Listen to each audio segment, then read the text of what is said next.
Bharatiya Janata party के साथ दिक्कत ये है, राजस्थान में भारतीय जनता पार्टी की छत गिर गई और छत गिरने से जनता में उनकी दुकान बंद हो गई। जनता में ये जानते हैं 2 वर्ष से 2 पैसे का काम नहीं कर पाए। अब बीजेपी पुराने एजेंडे पर आ गई कि फिर हिंदू मुसलमान करो। अब वो बीजेपी नाटक कर रही है। बीजेपी नगर निगम में एक वो छोटी मोटी मेयर है, कौन पूछ रहा है? इस मेयर में दम है और नगर निगम में दम है तो राजस्थान की सरकार से ऑर्डर निकलवाए। ये कौन होते हैं ऑर्डर निकालने वाले?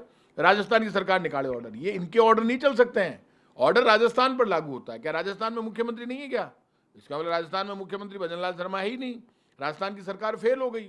नगर निगम बिना डायरेक्ट ही निकाल रहा है ऑर्डर। आपको ऑर्डर निकालना है, पूरी राजस्थान की सरकार निकाले।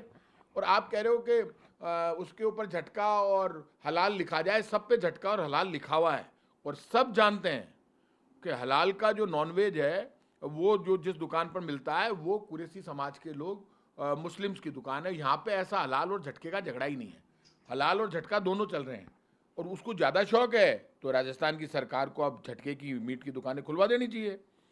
हम लोग खुद मान लो झटके का नॉनवेज खाते हैं, कोई भी जो भी है, हिंदू जितने भी हैं, वो यदि झटके का नॉनवेज खाते हैं तो उनके लिए अलग से सरकार दुकानें खुलवा दे। यहाँ झटके और हलाल का तो झगड़ा ही नहीं है। झगड़ा तो बीजेपी और कांग्रेस का है। बीजेपी की दुकान उठ गई इसलिए बीजेपी फालतू की बातें कर रही है।